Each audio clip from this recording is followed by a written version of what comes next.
നമസ്കാരം, എല്ലാവർക്കും ചാനലിലേക്ക് സ്വാഗതം.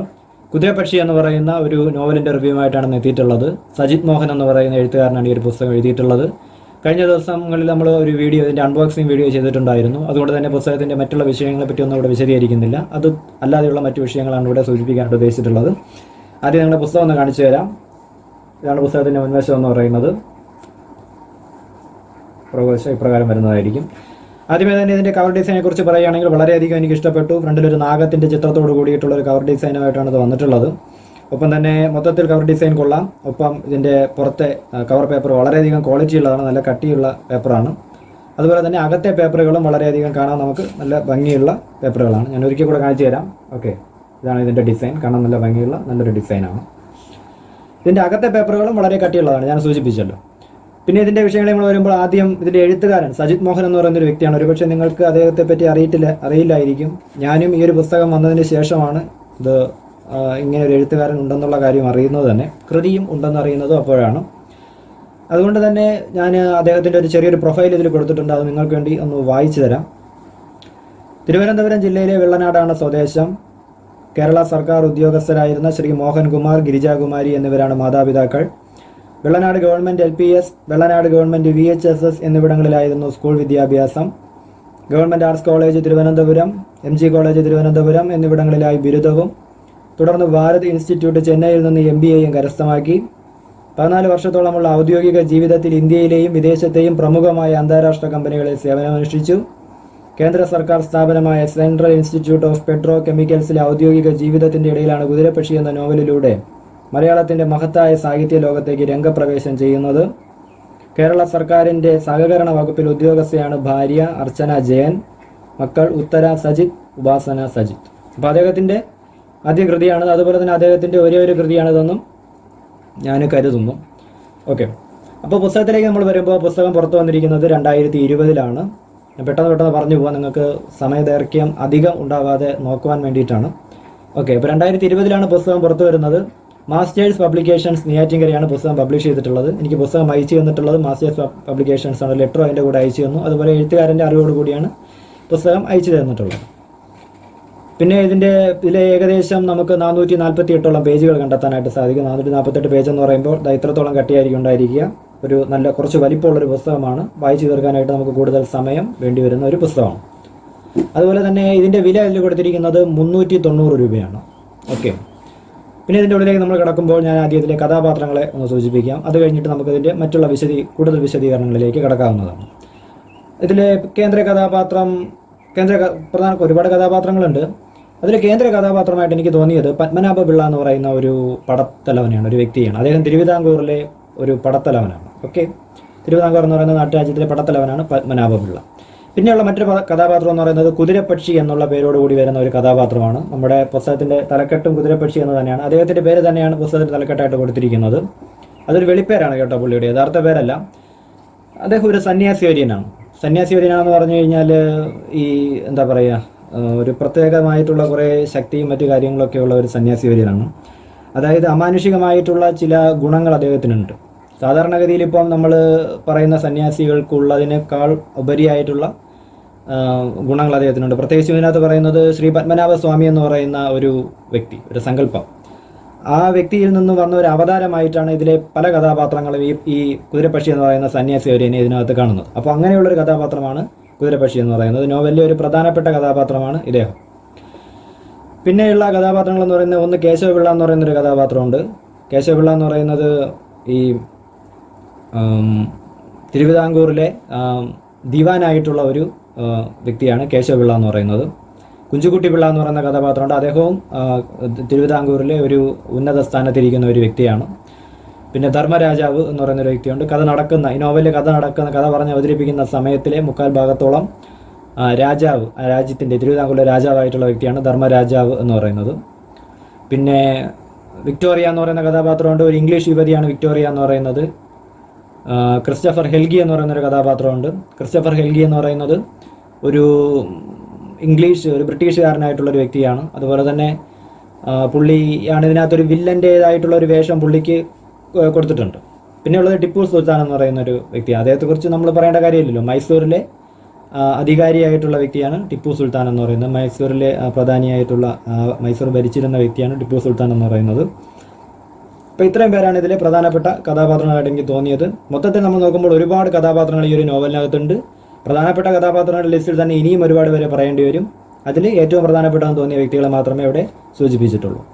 ഇനി നമ്മൾ പുസ്തകത്തിലേക്ക് വരുന്നു. പുസ്തകത്തിലേക്ക് വരുമ്പോൾ വളരെ സിമ്പിളായിട്ട് പറയാം.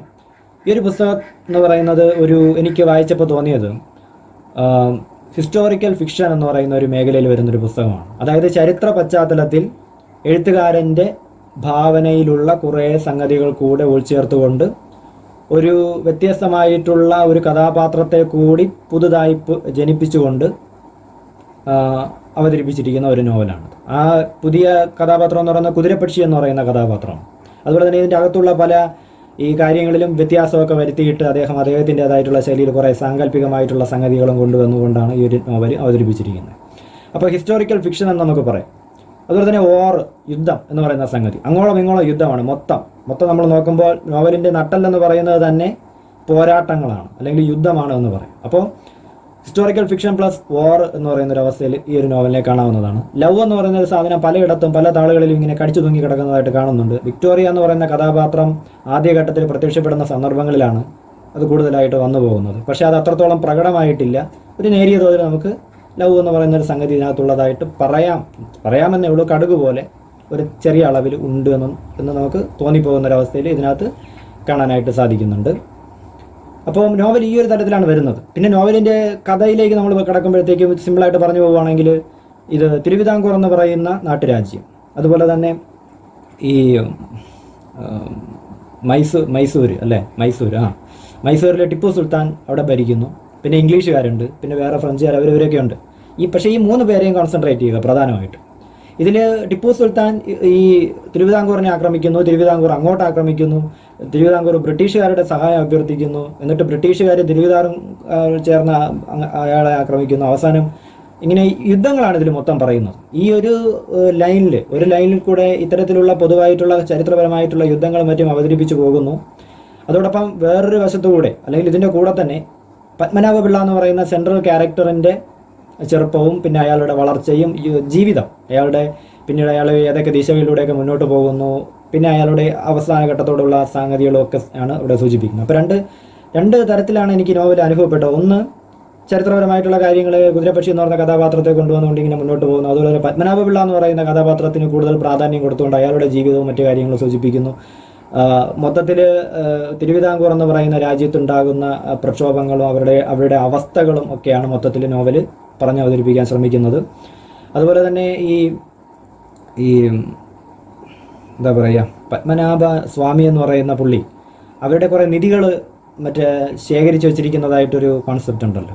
അപ്പോൾ അതും ഇതിനകത്ത് കൊണ്ടുവന്നിട്ടുണ്ട്. അവിടെ ഈ തുരങ്കങ്ങൾ വെട്ടിയിട്ട് അവിടെ നിധികൾ കൊണ്ട് വയ്ക്കുന്നതും മറ്റു കാര്യങ്ങളൊക്കെ തന്നെ സൂചിപ്പിച്ചിട്ടുണ്ട്. അപ്പോൾ ആ ഒരു ക്ഷേത്രത്തെ സംബന്ധിച്ചുള്ള നിഗൂഢമായിട്ടുള്ള രഹസ്യങ്ങളെ കൂടി ഇങ്ങോട്ട് വന്നിരിക്കുന്നു. അതും നോവലിനൊരു പ്രത്യേകമായിട്ടുള്ള ഒരു സൗന്ദര്യം നൽകുന്നതായിട്ട് വായിച്ചു പോയപ്പോൾ ഫീൽ ചെയ്യുകയുണ്ടായി. പിന്നെ പറയാനുള്ള മറ്റൊരു കാര്യം എന്ന് പറയുന്നത്, നോവലിൽ പൊതുവായിട്ട് തോന്നിയൊരു കാര്യം, ഇതിന് ഒരുപാട് അമാനുഷിക ഘടകങ്ങളുണ്ട്. ഞാൻ പറഞ്ഞു കുതിരപ്പക്ഷി എന്ന് പറയുന്ന കഥാപാത്രത്തിൻ്റെ കാര്യം പറഞ്ഞു. പുള്ളി മൊത്തത്തിൽ ഒരു അമാനുഷികനായിട്ടുള്ളൊരു വ്യക്തിയാണ്. അതുപോലെ തന്നെ അദ്ദേഹം പ്രവർത്തിക്കുന്ന ചില കാര്യങ്ങൾ, പിന്നെ ഈ തുരങ്കത്തിലൂടെ ഈ നടന്ന് ഇവർ കൊണ്ടുവയ്ക്കുന്ന നിധികളും മറ്റും കാണുന്ന സന്ദർഭങ്ങളിൽ ഒരുപാട് അമാനുഷികമായിട്ടുള്ള സംഗതികൾ ഇതിനകത്ത് സൂചിപ്പിച്ചിട്ടുണ്ട്. അങ്ങനെ മൊത്തത്തിൽ നോവലിൽ നമുക്ക് പലയിടത്തും അമാനുഷികമായിട്ടുള്ള അല്ലെങ്കിൽ അദൃശ്യ ഈ ദൈവികമായിട്ടുള്ളത്, ശക്തിപരമായ മാന്ത്രികമായിട്ടുള്ള സംഗതികളൊക്കെ തന്നെ കാണാനായിട്ട് സാധിക്കും. അല്ലെങ്കിൽ ഭ്രമാത്മകം എന്നൊക്കെ നമുക്ക് പറയാവുന്നതാണ്. അത്തരത്തിലുള്ള സംഗതികൾ കൂടെ നോവലിനകത്ത് എഴുത്തുകാരൻ കൊണ്ടുവന്നിട്ടുണ്ട്. പിന്നെ ഉള്ളൊരു കാര്യം എന്ന് പറയുന്നത്, ഈ ഹൈന്ദവ സംസ്കാരം, ആർഷഭാരത സംസ്കാരം, പിന്നെ മതാചാരങ്ങളായാലും അതുപോലെ തന്നെ സന്യാസം പോലുള്ള സംഗതി, ഇത്തരത്തിലുള്ള സംഗതികൾ, അതുപോലെ പുരാണങ്ങൾ, പഴയ കൃതികൾ, പിന്നെ വീരപുരുഷന്മാർ, ഇവരെയൊക്കെ എന്താ പറയുക, അധികമായിട്ട് പുകഴ്ത്തുന്ന ഒരു രീതിയും ഇതിനകത്ത് കാണാനായിട്ട് സാധിച്ചു. അതിനു വേണ്ടിയിട്ട് പലയിടത്തും ബ്രിട്ടീഷുകാരെ അല്ലെങ്കിൽ ഇംഗ്ലീഷുകാരെ മറ്റുമൊക്കെ കുറച്ചൊക്കെ ഒന്ന് ഇകഴ്ത്തുന്നതായിട്ടും ഇതിനകത്ത് കാണാനായിട്ട് സാധിച്ചു. അങ്ങനെ ഒരു സംഗതി ഇതിനകത്ത് ഉണ്ട് എന്ന് ഞാൻ സൂചിപ്പിച്ചതേ ഉള്ളൂ. അത് ഈ ഒരു നോവലിനകത്ത് നമുക്ക് കാണാനായിട്ട് സാധിക്കുന്നുണ്ട്. അപ്പോൾ ഇനി പറയുന്ന കാര്യം എന്ന് പറയുന്നത്, നോവലിൽ കണ്ട ചില ഗുണങ്ങൾ സൂചിപ്പിക്കുകയാണ്, നോട്ട് ചെയ്ത ചില കാര്യങ്ങളാണ്. ഒന്ന് മനുഷ്യരും മൃഗവും തമ്മിലുള്ള ബന്ധം എന്ന് പറയുന്ന ഒരു സംഗതി 1-2 നോവലുകളിൽ ഞാൻ കണ്ടിട്ടുള്ളതാണ്. ഒന്ന് ബെന്യാമിൻ്റെ ആടുജീവിതം എന്ന് പറയുന്ന നോവലിൽ നമുക്കറിയാം നജീബ് അതിനകത്തുള്ള അദ്ദേഹം വളർത്തുന്ന ആടുകൾ, വളർത്താൻ വിധിക്കപ്പെടുന്ന ആടുകൾ, ഒട്ടകങ്ങളൊക്കെ തമ്മിലുള്ള ഒരു റിലേഷൻ അതിനകത്ത് സൂചിപ്പിക്കുമ്പോൾ ആ സംഗതികൾ വായിച്ചു പോകുമ്പോൾ അനുവാചകൻ എത്രത്തോളം അത് പിടിച്ചിരുത്തുന്നു എന്ന് നമുക്കറിയാം, അല്ലെങ്കിൽ എത്രത്തോളം നമ്മളെ വികാരത്തിലേക്ക് തള്ളിവിടുന്നു എന്ന് നമുക്കറിയാം. അതുപോലെ തന്നെ സ്മാരകശിലകൾ എന്ന് പറയുന്ന നോവലിനകത്ത് ഒരു കുതിരയും കുതിരക്കാരനും തമ്മിലുള്ള റിലേഷൻ സൂചിപ്പിക്കുന്നുണ്ട്. ഇവിടെയും അങ്ങനെ നമുക്ക് കാണാനായിട്ട് സാധിക്കും. പത്മനാഭപിള്ള എന്ന് പറയുന്ന ഒരു വ്യക്തിയും അദ്ദേഹത്തിൻ്റെ കുതിരയും, അദ്ദേഹത്തിൻ്റെ ജീവിതം ഞാൻ പറഞ്ഞു, പലയിടങ്ങളിലേക്കും അദ്ദേഹം പോകുന്നുണ്ട്, പല സന്ദർഭങ്ങളിലും അദ്ദേഹം അതിജീവിക്കുന്നുണ്ട്. ആ അതിജീവനങ്ങളിലും അദ്ദേഹത്തിൻ്റെ യാത്രകളിലും അദ്ദേഹത്തിൻ്റെ ഒപ്പം അദ്ദേഹത്തിൻ്റെ യുദ്ധങ്ങളിലും ഒക്കെ തന്നെ ഈ ഒരു കുതിരയുമുണ്ട്. അപ്പോൾ അവരുടെ പരസ്പരമുള്ള ഒരു റിലേഷൻഷിപ്പ് പല സന്ദർഭങ്ങളിലും സൂചിപ്പിക്കുന്നതായിട്ട് കാണാൻ സാധിച്ചു. അത് നോവലിന് ഒരു മിഴിവ് പകരുന്നതായിട്ടും എനിക്ക് തോന്നി. ഇപ്പോൾ മനുഷ്യ മൃഗബന്ധം എന്ന് പറയുന്നൊരു ക്വാളിറ്റി സൂചിപ്പിക്കുകയാണ്. പിന്നെയുള്ളൊരു കാര്യം ദൃശ്യമികവ് എന്ന് പറയുന്നത്, അത് പ്രത്യേകിച്ച് ഞാൻ പറയേണ്ട കാര്യമില്ലല്ലോ. നമ്മൾ വായിച്ചു പോകുമ്പോൾ അതിൽ എഴുതിയിരിക്കുന്ന സംഗതികൾ, രൂപങ്ങൾ, സ്ഥലകാലങ്ങൾ, കാര്യങ്ങളൊക്കെ തന്നെ നമ്മുടെ മനസ്സിൽ ഒരു സിനിമ കാണുന്നത് പോലെ കാണാൻ സാധിക്കുന്ന ഒരു അവസ്ഥയാണ് ദൃശ്യമികവ് എന്ന് പറയുന്നത്. അത് ആ വരികളുടെ മാന്ത്രികമാണ്, എഴുത്തുകാരൻ്റെ മാന്ത്രികമാണ്. വരികളിലൂടെ അത് നമുക്ക് മനസ്സിലേക്ക് കൊണ്ടുതരാനായിട്ട് അദ്ദേഹത്തിന് സാധിക്കുന്നു എന്നുള്ളതാണ്. അങ്ങനെയുള്ളൊരു ക്വാളിറ്റിയും ഈ ഒരു നോവലിൽ നമുക്ക് കാണാനായിട്ട് സാധിക്കുന്നുണ്ട്. പിന്നെ കഥാപാത്ര നിർമ്മാണം വളരെ മികച്ചു നിൽക്കുന്നതായിട്ടാണ് എനിക്ക് തോന്നിയത്. അത് പ്രത്യേകിച്ചും പത്മനാഭപിള്ള എന്ന് പറയുന്ന കഥാപാത്രം എനിക്ക് ഏറ്റവും ഇഷ്ടപ്പെട്ടത് ആ ഒരു കഥാപാത്രത്തെയാണ്. അദ്ദേഹത്തെക്കുറിച്ച് പറയുമ്പോൾ തന്നെ അദ്ദേഹത്തിൻ്റെ രൂപം മനസ്സിലേക്ക് വരുന്നുണ്ട്. പിന്നെ മുന്നോട്ട് പോകുന്നതിനനുസരിച്ച് അദ്ദേഹത്തിൻ്റെ യുദ്ധങ്ങൾ, അദ്ദേഹത്തിൻ്റെ സ്വഭാവ വ്യത്യസ്തത, വിക്ടോറിയ കണ്ടുമുട്ടുമ്പോഴൊക്കെ അദ്ദേഹം എങ്ങനെ പെരുമാറുന്നു എന്നുള്ളത് ഒക്കെ തന്നെ കൊണ്ട് ഒരു എന്താ പറയുക, ഓരോ കഥാപാത്രത്തിനും വ്യത്യസ്തമായിട്ടുള്ള ഭാവങ്ങളും സ്വഭാവങ്ങളും ഒക്കെ നൽകാനായിട്ട് എഴുത്തുകാരന് സാധിച്ചിട്ടുണ്ട്. അപ്പോൾ കഥാപാത്ര നിർമ്മാണം അത്രത്തോളം മികച്ചു നിൽക്കുന്നതായിട്ട് എനിക്ക് തോന്നി. കുതിരപ്പക്ഷി എന്ന് പറയുന്ന കഥാപാത്രം, അതേപോലെ തന്നെ കേശവപിള്ള എന്ന് പറയുന്ന കഥാപാത്രം, കുഞ്ചുകുട്ടിപ്പിള്ള എന്ന് പറയുന്ന കഥാപാത്രം, അതുപോലെ ക്രിസ്റ്റഫർ ഹെൽഗി എന്ന് പറയുന്ന അമ്പോ, അത് വല്ലാത്തൊരു കഥാപാത്രം, ഒരു വല്ലാത്ത വില്ലൻ അല്ലേ. അങ്ങനെ എന്താ പറയുക, ഇതിലുള്ള കഥാപാത്രങ്ങളെല്ലാം തന്നെ വളരെയധികം പൂർണ്ണതയുള്ള രീതിയിലാണ് അദ്ദേഹം നിർമ്മിച്ചിട്ടുള്ളത്. എല്ലാവർക്കും ഒരു ജീവനുള്ളതുപോലെ തന്നെ ചൈതന്യമുള്ള കഥാപാത്രങ്ങളെന്ന് നമുക്ക് വിളിക്കാവുന്നതാണ്. അത്തരത്തിൽ കഥാപാത്ര നിർമ്മാണം മികച്ചു നിൽക്കുന്നതായിട്ടാണ് എനിക്ക് തോന്നിയത്. പിന്നെയുള്ള ഒഴുക്ക്, വായിച്ചു പോകുമ്പോൾ യാതൊരു തടസ്സവും നമുക്ക് അനുഭവപ്പെടില്ല. നമ്മളിങ്ങനെ ഒരു ശാന്തമായിട്ടുള്ള രീതിയിൽ ഇങ്ങനെ എന്താ പറയുക, ഒരു സിനിമ കണ്ടുകൊണ്ടിരിക്കുന്നത് പോലെ നമ്മൾ വളരെ സ്മൂത്തായിട്ട് വായിച്ചു പോകാനായിട്ട് ഈ ഒരു നോവൽ സാധിക്കുന്നുണ്ട്. അപ്പോൾ അത്തരം കാര്യങ്ങളാണ് ആ ഒരു കാര്യത്തിൽ, ആ ഒരു മേഖലയിൽ എനിക്ക് സൂചിപ്പിക്കാം. പിന്നെയുള്ള കാര്യങ്ങൾ, ചില 1-2 പോരായ്മകൾ പറയാം. അത് വായിച്ചു പോകാനായിട്ട് നമുക്ക് വേറെ ബുദ്ധിമുട്ടൊന്നും ഉണ്ടാക്കുന്നില്ല, ആസ്വാദനത്തിന് ഇടയിൽ സംഭവിക്കുന്നില്ല, എങ്കിലും ഒന്ന് സൂചിപ്പിക്കുന്നതേ ഉള്ളൂ. വൈകാരിക മണ്ഡലങ്ങളിൽ ആവറേജോ അതിന് താഴെയോ ആണ് അവതരണം എന്നുള്ളതാണ്. ഒരു നോവലിനെ ഈ സമയത്തൊന്ന് എന്താ പറയുക, ഒന്ന് സൂചിപ്പിക്കാനായിട്ട് ആഗ്രഹിക്കുന്നു. അത് പതേർ പാഞ്ചാലി എന്ന് പറയുന്ന നോവൽ നമുക്കറിയാമല്ലോ. അബു ദുർഗ കേന്ദ്ര കഥാപാത്രങ്ങളാണ്. അത് ദുർഗ എന്ന് പറയുന്ന കഥാപാത്രം നോവലിൻ്റെ പകുതിയോളം എത്തുമ്പോഴെങ്ങാണ്ടാണ് മരിക്കുന്നതെന്ന് തോന്നുന്നു. അതിനു മുമ്പ് തന്നെ എഴുത്തുകാരൻ വളരെ തന്ത്രപൂർവ്വം ആ കഥാപാത്രത്തെ വായനക്കാരൻ്റെ ഉള്ളിലേക്ക് തിരികെ കയറ്റുന്നുണ്ട്. പക്ഷേ ആ പുള്ളിക്കാരി മരിക്കുമ്പോൾ, ആ പെൺകുട്ടി മരിക്കുമ്പോൾ വായനക്കാരനെ ഒന്നും തന്നെ ഫീൽ ചെയ്യുന്നില്ല. വായനക്കാരൻ എന്ന് പറയുമ്പോൾ എൻ്റെ കാര്യമാണ് പറയുന്നത് കേട്ടോ, വേറൊരാൾ വായിക്കുമ്പോൾ അയാൾക്ക് എന്ത് ഫീൽ ചെയ്യുന്നതെന്ന് എനിക്കറിയത്തില്ല, അയാളുടെ മനസ്സിൽ കയറിയിരിക്കാൻ പറ്റത്തില്ലല്ലോ. ഞാൻ വായിച്ചപ്പോൾ എനിക്ക് ഫീൽ ചെയ്തിട്ടില്ല. കാരണം മരണത്തെ സംബന്ധിച്ചുള്ള മറ്റു കഥാപാത്രങ്ങൾ, ആ ഒരു മരണം നടക്കുമ്പോൾ മറ്റു കഥാപാത്രങ്ങൾ കരയുന്നതോ പൊട്ടിക്കരയുന്നതോ അലറി വിളിക്കുന്നതോ ആയിട്ടുള്ള നമ്മളെ കരയിപ്പിക്കുന്ന സംഗതികൾ ആ ഒരു സിറ്റുവേഷനിൽ ഇല്ല എന്നുള്ളതാണ്. ഞാനിവിടെ അത് സൂചിപ്പിച്ചതിൻ്റെ കാര്യം എന്ന് പറയുന്നത്, ഈ ഒരു നോവലിലും അതുപോലെ ചില മരണങ്ങൾ നമുക്ക് കാണാനായിട്ട് സാധിക്കും. കേന്ദ്ര കഥാപാത്രങ്ങളായിട്ടുള്ള ചില ആൾക്കാരുടെ മരണവും മറ്റുമൊക്കെ സൂചിപ്പിക്കുന്നു. വിഷമകരമായിട്ടുള്ള ഒരുപാട് സംഗതികളുണ്ട്. അവിടെയൊക്കെ തന്നെ എനിക്ക് പ്രത്യേകിച്ച് ഒരു വിഷമം ഫീൽ ചെയ്തിട്ടില്ല എന്നുള്ളതാണ്. അത് വായനക്കാരൻ്റെ ഭാഗത്തു നിന്നുകൂടി ചിന്തിച്ചുകൊണ്ട് മാത്രമേ നമുക്ക് പറയാൻ സാധിക്കൂ. വായനക്കാരൻ അങ്ങനെ പെട്ടെന്ന് വികാരഭരിതനാവാത്ത വ്യക്തിയാണെങ്കിൽ, വിഷമങ്ങളൊന്നും പെട്ടെന്ന് വരാത്ത വ്യക്തിയാണെങ്കിലും ഇത്തരത്തിൽ എഴുത്തിൽ ആ ഒരു വിഷമത്തിൻ്റെ ഭാവം വരാനുള്ള കഴിവുണ്ട്. പക്ഷേ എങ്കിലും ആ വ്യക്തിക്ക് വരാനുള്ള സാധ്യത കുറവായിരിക്കും. അങ്ങനെ രണ്ട് ഭാഗത്തു നിന്ന് നോക്കാവുന്നതാണ്. പിന്നെ എനിക്ക് തോന്നിയ വേറൊരു കാര്യം, ഇവരൊക്കെ മരിക്കുമ്പോഴും അല്ലെങ്കിൽ ഇത്തരത്തിലുള്ള വിഷമകരമായിട്ടുള്ള കാര്യം വരുമ്പോഴും വിഷമം തോന്നാത്തതിന് വേറൊരു കാരണം കൂടെ ഉണ്ടാവും. ഒരു പക്ഷേ ഇവരൊക്കെ മരിക്കുമെന്ന് നമുക്ക് നേരത്തെ അറിയാം.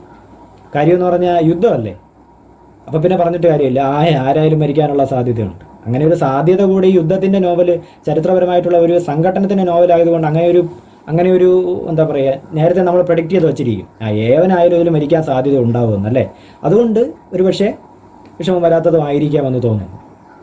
പിന്നെയുള്ള വേറൊരു കാര്യം, ന്യൂനതയുടെ കാര്യത്തിൽ തന്നെ സൂചിപ്പിക്കാനുള്ള ഒരു കാര്യം, വേറൊരു കാര്യം എന്ന് പറയുന്നത് ഇതിൻ്റെ പുറകിൽ എഴുതിയിരിക്കുന്ന ഒരു കാര്യവും ഇത് വായിച്ചു തീർന്നപ്പോൾ എനിക്ക് മനസ്സിലായ ഒരു കാര്യവും തമ്മിൽ വളരെ വലിയൊരു വൈരുദ്ധ്യം നിഴലിക്കുന്നുണ്ട്. അതൊന്ന് സൂചിപ്പിക്കുകയാണ്. പുറകിൽ എഴുതിയിരിക്കുന്നു ആശാ കൃഷ്ണചന്ദ്രൻ മാസ്റ്റേഴ്സ് പബ്ലിക്കേഷൻസ്, അവരുടെ ഒരു ചെറിയൊരിതാണ്. മലയാള സാഹിത്യത്തിലെ ചരിത്രാഖ്യായികകളിൽ ഉന്നത സ്ഥാനം അലങ്കരിക്കുന്ന മാർത്താണ്ഡവർമ്മയ്ക്കും ധർമ്മരാജയ്ക്കും ശേഷം സർഗാത്മകത കൊണ്ടും രചനാ സൗകുമാര്യം കൊണ്ടും അതേ നിലവാരത്തിൽ എത്തി നിൽക്കുന്ന നോവലാണ് കുതിരപ്പക്ഷി.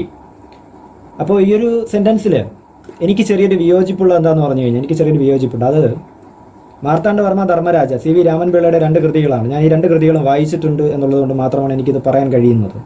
വായിച്ചിട്ടുള്ളത് കൊണ്ട് മാത്രമല്ല, ആ ഒരു കൃതികളുടെ ചെറിയൊരു ഓർമ്മകൾ എൻ്റെ മനസ്സിൽ ഇപ്പോഴും ഉണ്ട് എന്നുള്ളതുകൊണ്ട്. സർഗാത്മകത കൊണ്ട് രചനാ സൗകുമാര്യം കൊണ്ടും കുതിരപ്പക്ഷി എന്ന് പറയുന്ന സജിത് മോഹൻ്റെ കൃതി ആ ഒരു നോവലിൻ്റെ അദ്ദേഹത്തിൻ്റെ CVയുടെ ഈ 2 പറഞ്ഞ നോവലുകൾക്കൊപ്പം എത്തി നിൽക്കുന്നതെന്നാണ് സൂചിപ്പിക്കുന്നത്. പക്ഷെ എനിക്ക് അങ്ങനെ തോന്നിയില്ല. കാര്യം ഈ ഒരു കൃതി മോശമാണ് എന്നല്ല ഞാൻ പറയുന്നത്. മാർത്താണ്ഡവർമ്മയും ധർമ്മരാജയിലും അവതരണത്തിൽ പ്രത്യേകിച്ചും ആലങ്കാരിക പ്രയോഗങ്ങൾ, കടുകട്ടി വാക്കുകളുടെ പ്രയോഗം, പശ്ചാത്തല വിവരണത്തിലെ അവിടെ ആലങ്കാരികത, മൊത്തത്തിൽ ആലങ്കാരികതയുടെ കുത്തൊഴുക്കാണ് CVയുടെ. പിന്നെ കടുകട്ടി വാക്കുകൾ വളച്ചു കെട്ടിയാണ് പുള്ളി പറയുന്നത്. നമ്മളിങ്ങനെ നോക്കി പിടിക്കുന്നു, പുള്ളി കറക്കി തിരിച്ച് നോക്കി പിടിക്കുന്നു, ആ ഒരു രീതിയാണ്. പക്ഷേ ഇദ്ദേഹത്തിൻ്റെ കൃതിയിൽ കറക്കി തിരിച്ച് നോക്കി പിടിക്കുന്ന പരിപാടി ഇല്ല. വളരെ സിമ്പിളായിട്ടാണ് പറഞ്ഞു പോകുന്നത്. ഇങ്ങനെ നേരിട്ട് നോക്കി പിടിക്കുന്ന രീതിയാണ്. അപ്പോൾ സർഗാത്മകത, അതുപോലെ രചനാ സൗകുമാര്യം അല്ലെങ്കിൽ അവതരണത്തിൻ്റെ കാര്യത്തിലേക്ക് നോക്കുമ്പോൾ CVയുടെ മാർത്താണ്ഡവർമ്മ ധർമ്മരാജയുമായിട്ട് ഈ ഒരു പുസ്തകത്തെ താരതമ്യം ചെയ്യാൻ കഴിയുമെന്ന് എനിക്ക് തോന്നുന്നില്ല. എൻ്റെ ഒരു അഭിപ്രായം പറഞ്ഞതാണ്. അതിൻ്റെ അർത്ഥം ഈ ഒരു കൃതി മോശമാണെന്നല്ല, താരതമ്യം ചെയ്യേണ്ട ആവശ്യമില്ല. സ്വന്തം നിലയിൽ ഞാൻ പറഞ്ഞല്ലോ, ചില ക്വാളിറ്റീസ് ഞാൻ പറഞ്ഞു. അതൊരു നോവലിന് വേണ്ട ഗുണങ്ങളാണ്. അത് ഈ നോവലിനുണ്ട്. അത് പോതും, അത് മതിയാകും. അതുകൊണ്ട് തന്നെ സജിത് മോഹൻ എന്ന് പറയുന്ന എഴുത്തുകാരന് സ്വന്തമായിട്ട് ഒരു ഐഡൻറ്റിറ്റി ഉണ്ട്. അദ്ദേഹത്തിൻ്റെ ആയിട്ടുള്ള രചനാപാഠമുണ്ട്. അത് അദ്ദേഹം തെളിയിച്ചു കഴിഞ്ഞിരിക്കുന്നു. അതിനിപ്പോൾ വേറെ ആരുടെ പുസ്തകമായിട്ടൊരു താരതമ്യം ചെയ്യേണ്ട ആവശ്യമുള്ളതായിട്ട് എനിക്ക് തോന്നുന്നില്ല. അതുകൊണ്ട് തന്നെ പുറകിൽ എഴുതിയിരിക്കുന്ന ഒരു സംഗതിയിൽ എനിക്ക് ചെറിയൊരു വിയോജിപ്പുണ്ട് എന്നുള്ളതാണ്. ഇത് വായിച്ചു പോകാൻ വളരെ സിമ്പിളാണ്. എന്നാൽ മാർത്താണ്ഡവർമ്മ, ധർമ്മരാജ, രാമരാജ ബഹദൂർ, CVയുടെ കൃതികൾ നിങ്ങൾക്ക് ഒറ്റ തവണ വായിച്ചെന്ന് പറഞ്ഞ് ഒരു പിടുത്തവും കിട്ടത്തില്ല. പ്രത്യേകിച്ച് രാമരാജ ബഹദൂർ, ധർമ്മരാജ. മാർത്താണ്ഡവർമ്മ പിന്നെയും കുറച്ച് എളുപ്പമുണ്ട്.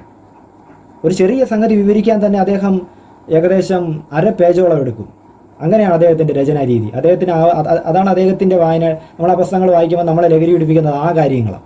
അത് കഥയുണ്ട്, കഥയില്ലെങ്കിൽ പോലും, കഥയില്ലാതെ വന്നെങ്കിലും CVയുടെ കൃതികൾ മോശമാവില്ല. കാരണം അദ്ദേഹത്തിൻ്റെ അവതരണ രീതി അത്രയ്ക്കും പെർഫെക്റ്റ് ആണ് എന്നുള്ളതാണ്. ഓക്കെ, അപ്പോൾ ഇത്രയും കാര്യങ്ങളാണ് ഈ ഒരു പുസ്തകത്തെ പറ്റി എനിക്ക് പറയാനുള്ളത്. അപ്പോൾ കുതിരപ്പക്ഷി സജിത് മോഹൻ എന്ന് പറയുന്ന വ്യക്തിയുടെ കുതിരപ്പക്ഷി എന്ന് പറയുന്ന നോവലിനെ പറ്റിയിട്ടുള്ള എൻ്റെ അവസാന ഏറ്റവും ഒടുവിൽ എനിക്ക് പറയാനുള്ളൊരു കാര്യം മികച്ച കൃതി എന്നുള്ളത് തന്നെയാണ്. അത് പുസ്തകം അയച്ചു തന്നതുകൊണ്ടോ മറ്റുമല്ല ഞാൻ പറയുന്നത്. മോശം കൃതി ആയിട്ടുള്ളതാണെങ്കിൽ മോശം കൃതി എന്ന് തന്നെ പറയും. അതിനകത്ത് യാതൊരു വിട്ടുവീഴ്ചയും വരുത്തുന്നതല്ല. പക്ഷേ കൃതി വായിച്ചപ്പോൾ വളരെയധികം ഇഷ്ടപ്പെട്ടു. വളരെയധികം മികച്ച ഒരു കൃതിയായിട്ടാണ് തോന്നിയത്.